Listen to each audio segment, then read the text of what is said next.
Okay, right, the last session of the day, we've got Pat Maver from What If, and she's going to tell you what If stands for. So another really inspiring community land story, people fighting against the odds to achieve great things for their communities. And then Lindsay's going to tell us a bit about 100 years of community ownership and the programme we've got going this year. And then we're going to ask our three new directors to come down and just tell you a bit about who they are, why they've joined CLS. At the end of the session, we really hope to finish bang on 5:30. What we'd like everyone to do is just give us 5 minutes. We're just going to go down to the sort of amphitheatre and just take a photo. And then after that, you're free, obviously, till dinner, which I think is 7. But sort of come back for about 6:30, and then we'll dinner at 7, and then there are drinks afterwards. So, brilliant. All right, well, I'd like to introduce you to Pat Maver. Pat's from What If, and she's going to tell us a little bit about their community story. Thanks, Pat.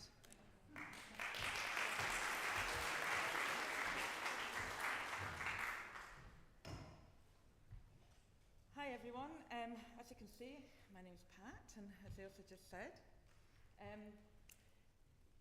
I work for What If. I'm one of the founding members of What If.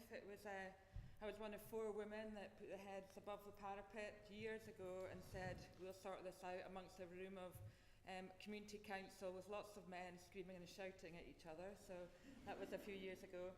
I'm now a full-time employee at What If. I was really looking forward to this conference. I thought it was great, but then unfortunately I was asked to speak at it, so I wasn't looking forward to that much, but there you go. But honestly, thanks to all the team so far. I think it's been great. I think it's been a great conference so far. Looking forward to the rest of it, and also including the Nordic study yesterday. I think anybody that was there would agree that it was a brilliant place to visit, and obviously Community Land Scotland booked the weather as well, so thank you very much for that. So, a bit more about us. Our vision. Our vision is of a beautiful and vibrant place with a great quality of life for all.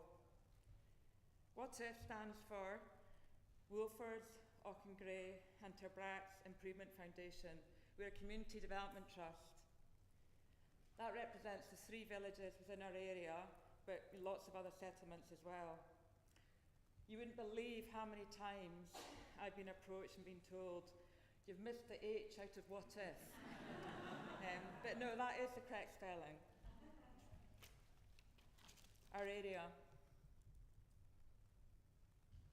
We're based in rural South Lanarkshire, some photos of our area, at the edge of the Pentland Hills, between Edinburgh and Glasgow, and more precisely midway between Lanark and Livingston, if anybody knows these areas. We're predominantly farmland with an ex-mining, post-industrial landscape. We were established in 2011 when those 4 women, and I was one of them, who stood up to negotiate the community benefit income from the wind farms that were coming into our area directly to our trust. That was vital to have this money to address the challenges and unmet needs of our community at that time, and rather it going off to the local authorities. We're right on the border of South Lanarkshire and West Lothian, so as you can imagine, there was no joined up thinking whatsoever. So, we were inundated. Our story so far, some pictures of some of our work and some of our successes. Community transport. We're not the Isle of Egg or whatever, we're right in central Scotland, but we had no public transport. We couldn't get to Lanark, we couldn't get to Livingston, couldn't get to Edinburgh, Glasgow. So, working in partnership with a local taxi company, we now provide a taxi bus service, and in the last few years, our community electric bus also takes residents to healthcare appointments further afield, as well as providing shopping, social trips, and also gets used by our primary school to take them to their swimming lessons, which we also pay for the swimming lessons, so it's brilliant, it works well. Community broadband, again, our broadband was very, very poor, and we weren't on the list on, I think it's called RS100, we were completely forgotten. So what did we do? We worked in partnership with a local company called Borders Online, some of you may know them. We now provide our own community satellite broadband service, and we also offer vouchers to assist our residents with their installation costs as well. Community halls, we've got 3 halls. We helped rebuild and sort out rebuilding one of them, and we provide admin and finance support to the other ones. They're run by separate trusts. We didn't have no community shop, nothing. So in COVID, we opened a shop and a larder in one of the halls, and we rent that space, so we pay money back to that trust. PAS network, developed our PAS network and our environment and green spaces. Our first delve into community ownership was we purchased and developed a derelict property, which was our first affordable rental home. That was an interesting project, but it's now great, and it's been running now for a few years and has provided a great rental home long-term for a local young family. We've obviously done loads of activities over the years, far too many to mention. One thing we're really proud of is we provide a grant scheme.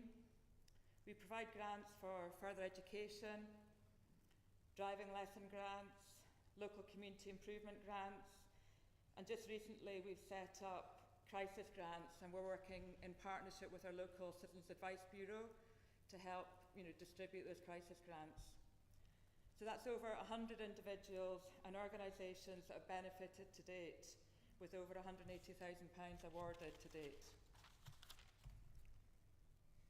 So what's next at What If? And that's the right spelling. Well, it's actually the wrong spelling. So our strategic review identified a few years ago the need for What If to own land and property. This would enable us to build on our successes to date and achieve our aims, which were enhancing health and well-being, increasing access to essential services, improving our local environment, and encouraging sustainable economic development by community ownership and creating local employment. Out of the blue, one winter's night, or dark winter's night in rural South Lanarkshire, I received a text about 2.5 years ago now, and we were offered the chance to buy Loanhead. Loanhead comprises of a farmhouse and a range of outbuildings. That's not even all of them. Like, you wouldn't believe how many there are and how brilliant facilities they're going to be for us. And 20 acres of land right bang in the middle of our community. I mean, it was unbelievable. So we're supported by the Scottish Land Fund, and I'd love to be telling you today, yes, we own it, but no, we don't yet. But after challenging 18 months of legals, we're very confident and hope that it'll be purchased, in June in this year, 2023. So we're really excited. Well, when it happens, you can give us an applause. But yeah, it's been a challenge. This is an amazing opportunity to help us achieve our vision and provide a range of both community and income-generating projects, which include, moving our community shop, growing loads of activities and services. But Loanhead has to be financially sustainable. Our plans include lots of income-generating projects such as a cafe, shop, events, and tourism accommodation, plus some other ones. But the real hard work begins now.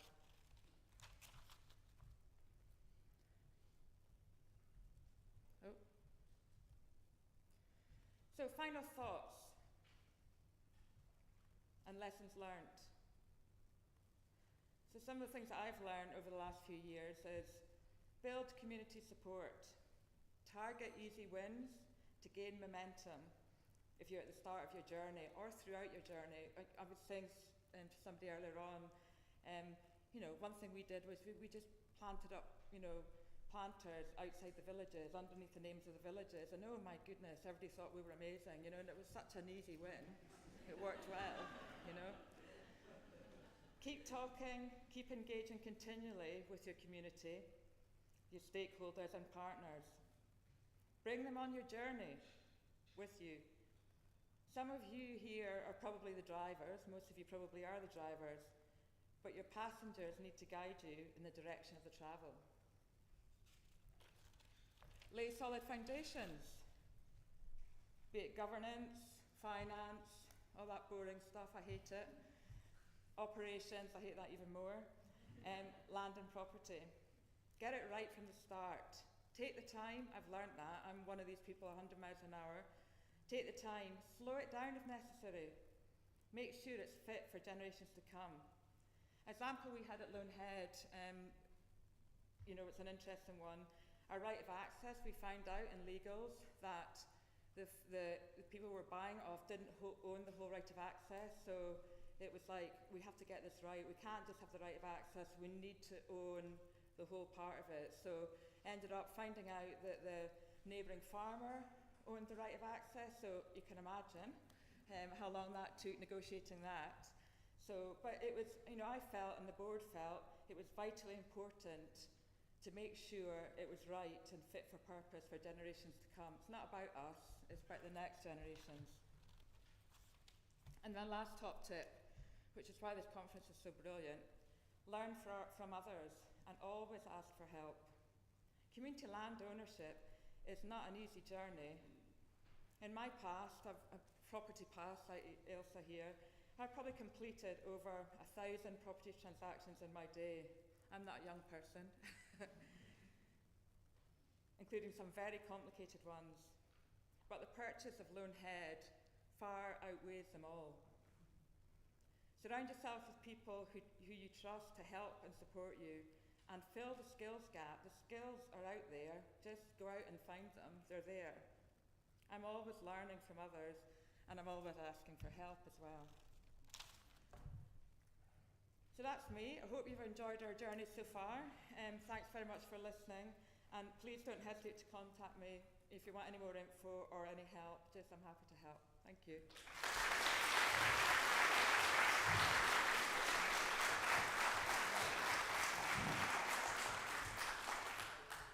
Brilliant, thanks, Pat. It's about the next generation. I think that's really clear from all the work you're doing and all the work that everybody in this room is doing. And I think that's what we find sometimes so galling about the short-termism of the property market. It's about the next 5 years, not about the next 50 years. And we need to be thinking about how we look at changing that. So I think the other thing that I took away from that, you started off saying it's transport, it's broadband, it's community halls, it's community shops, paths, it's affordable houses, it's giving out crisis grants. If anyone says, do you think communities can do this? You think, go and see Pat down in the south. She'll tell you what they can do. And I think the other thing that was quite interesting is it started off from that community benefits from renewables. And it's something we've been thinking about a lot, how you get that, what is growing and growing, the community benefits that might come from carbon, that might come from renewables, how you get it into Kate's communities, those exhausted communities that actually need sustainable income, how we make those links, because some communities have great access to that type of resource and can do brilliant things, but there are other communities that are desperate to do brilliant things. So I think that's a job for us to think how about we make those links between the two. So they were my takeaways, but any questions before we carry on for Pat? No, I think they're all just blown away, Pat. Yeah.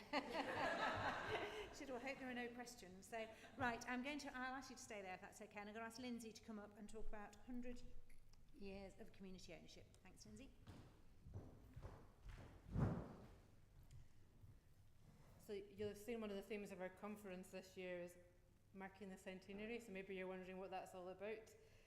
We're planning a big project that's going to go out and share all of your stories across Scotland over the next year or so, which is temporarily at least called 100 Years of Community Ownership. Lucy Conway's been working with us on this project for the last couple of years. She came along to just kind of help us think it through. She's now almost working for us. She's lent me her glasses today so I could read this presentation. I don't know what I would do without her. So if you came to the creative session, you'll have heard about my mission to make the people of Scotland cry, because I spend a lot of my time going around hearing community stories. I always find them really emotional, and we wanted to find a way of kind of really sharing the power of community stories with the wider world. The other people we know that are crying are historians as they hear the sound of important documents being shredded by community landowners. We know the sector's really humble and doesn't always see its place in Scotland's history, but we know how important that is, and we know historians are really keen to hold on to everything that you're gathering about your story. And then there's a whole number of people in Scotland who don't even know what they're missing because there's not much community ownership in large parts of Scotland, and the areas that we call cold spots, which are largely on the east coast of Scotland and in the Forth Valley. So we've come up with this project that we think are going to tackle all of those problems, and it's the 100 Years of Community Ownership project. So 100 years ago this year, the Stornoway Trust completed their transfer from Lord Leverhulme, and that's a really interesting story in itself. I think we've got someone here from the Stornoway Trust who might be able to tell you more about it. But there was lots happening in land 100 years ago, and so we thought this was a really good time to kind of mark that, but also to look forward 100 years. It feels like we're at a real turning point in terms of the land market in Scotland and the growth of community ownership. So we ran a number of projects in 2020 to 2022 where we worked with members on creative projects, helping them tell their story. And we ended up with a kind of weird and wonderful range of things at the end of it: maps, films, photos, walking sticks, bronze peats, podcasts. That's where I asked Lucy to come in and kind of, here you go, Lucy, why don't you make something coherent out of this strange range of things that we've collected? And Lucy and her co-worker, Leslie Young, really helped us think through how we could take those out and really make an impact. So we've got a number of kind of strands that we're going to be running over the next year. We've already got funding from the Scottish Government to do some of the work, and we're about to put a funding application into the Heritage Lottery to do the rest. We've developed some exciting partnerships with other organisations as well that will help us tell the stories, but also make sure those stories are kept for historians of the future. So what will it look like? So step one is we're going to be going around and collecting stories from community landowners.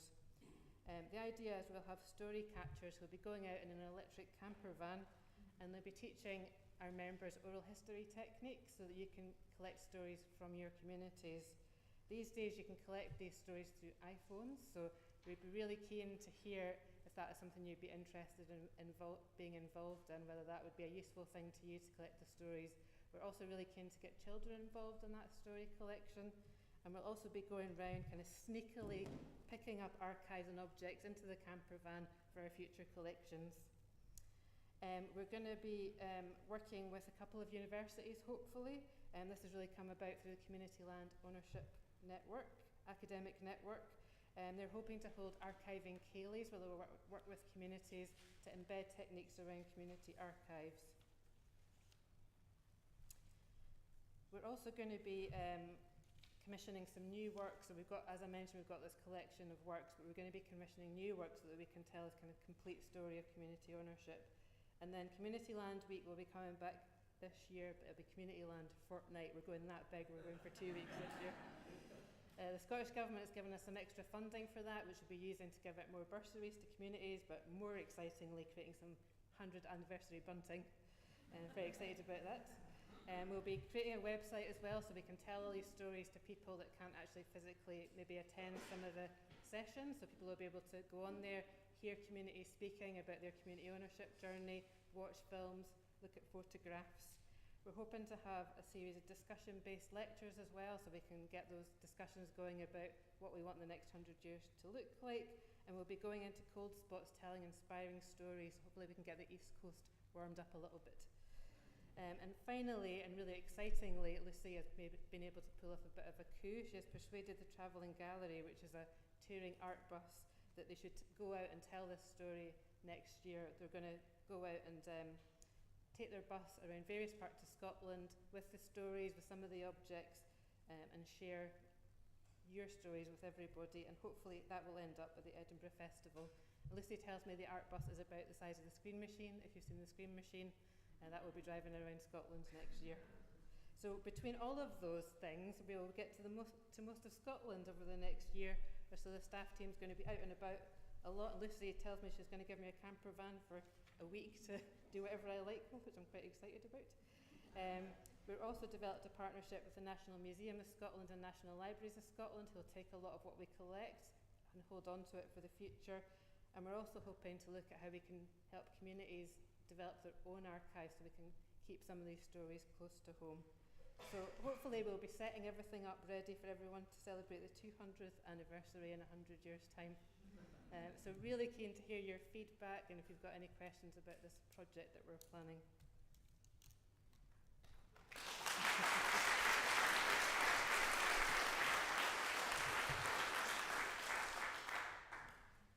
Is that a good idea?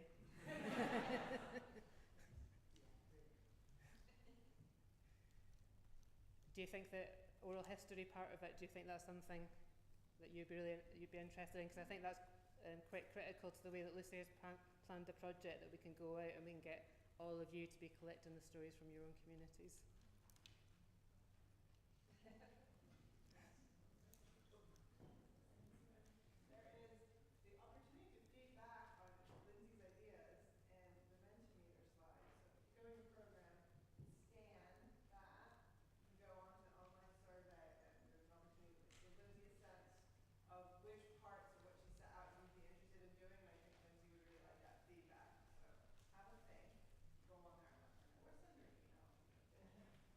Or talk to Lucy and I over dinner tonight over a glass of wine. That is your other option.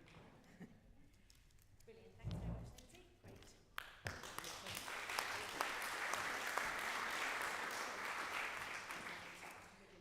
Okay, final session then. We've had a bit of change in directors at Community Land Scotland this year. So we've got 3 new directors who I'm going to ask to come up to the stage. But first of all, I'd like to thank a couple of directors who are standing down. Lincoln Richford, who's here, but I can't see him. Where is he? Oh, he's over there, he's hiding. So Lincoln's been with us for 6 years. He's standing down this year, but he's been a huge support to the directors and the staff team. He's represented the South really well and the voice of the South really well, and I think we'd all like to thank him for his work for Community Land Scotland.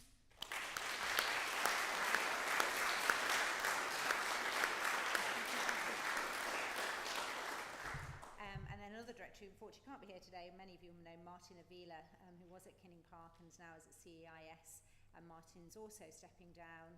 I think he's been with us for probably about 5 years, so once you're in, you don't get left out very easily.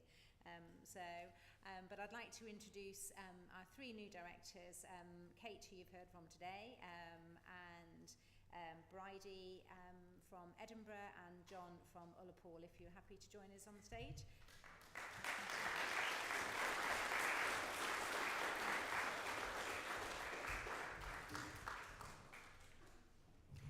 What I've asked Bridie, Kate and John to do is just a couple of minutes about a bit of their background, so you can see how Community Land Scotland is developing, why they were keen to get involved, what they hope to see Community Land Scotland achieve over the next wee while, and then there's an opportunity for questions. Okay, so who wants to start? John. Got your voluntold by the sound of it. Yeah. Just the nomination. I'm John Todd. My background, I for far too long was a partner in an accountancy firm, and I was acting for those private landowners who were looking to buy more land and accumulate more wealth and legitimately dodge their taxes. So I had some health issues, then I saw the light, and I no longer do that. So I'm now really passionate about trying to, rather than helping individuals and families to do that, to actually do that at community level, things like employee ownership, community ownership, and really trying to get involved in those areas. So that's kind of what led me to Community Land Scotland, and really enjoy being involved. It's a great bunch of people, lots of inspiring people which I think has really encouraged me to get more involved. So that's me. Thanks, John.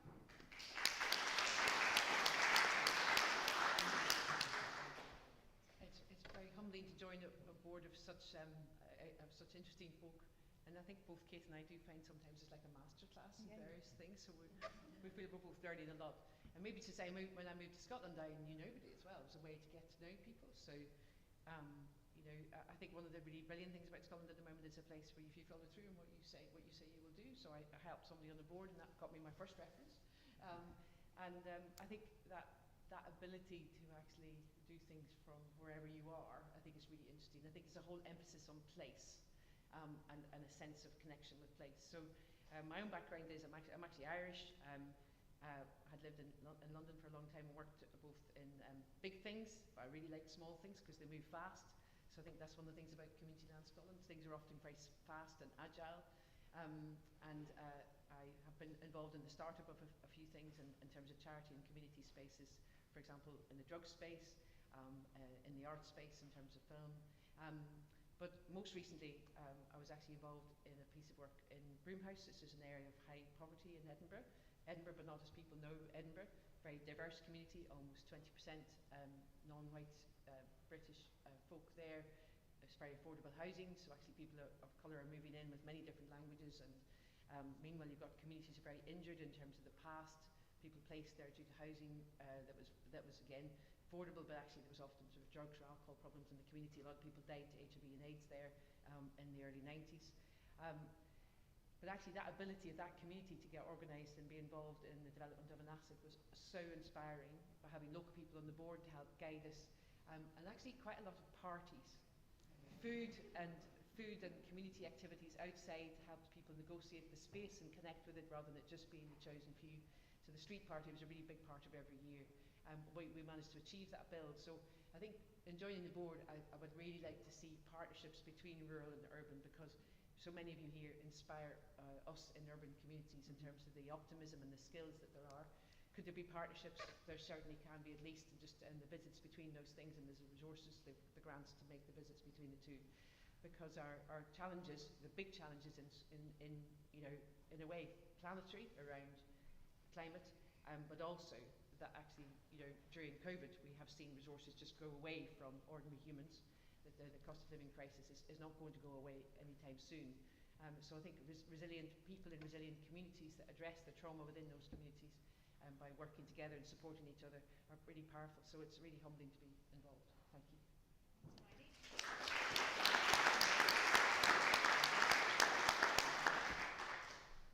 Thank you very much. I feel like I've been on this side of the table far too much today, and I'm also the last thing between when we break up and then have our dinner, so I'll not be very long, but I just wanted to say it has been really humbling and inspiring to learn from the board, an incredible range of expertise and skills, so it just feels like I'm kind of trying to ride the waves of all the information that's going on. But the reason I think the reason we're invited to join the board is because in 2018 at a Community Land Scotland event, my chair and I said, we've got to do this, we've got to ensure our building is kept for the next generation and developed.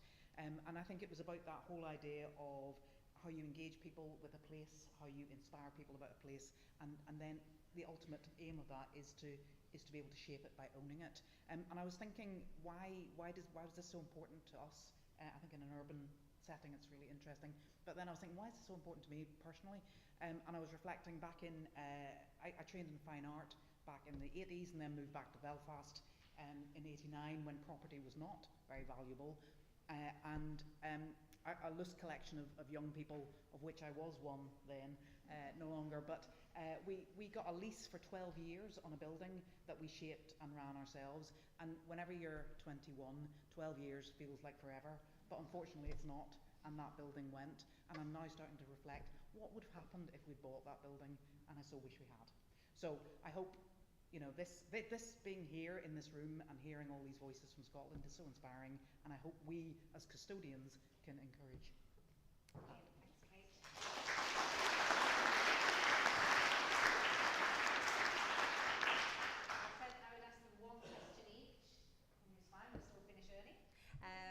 And it's around the big challenges. So I think challenges either facing Community Land Scotland as an organisation or facing the community land sector. So either, but perhaps if you could take one each and let us know what you think. So I don't know who wants to start.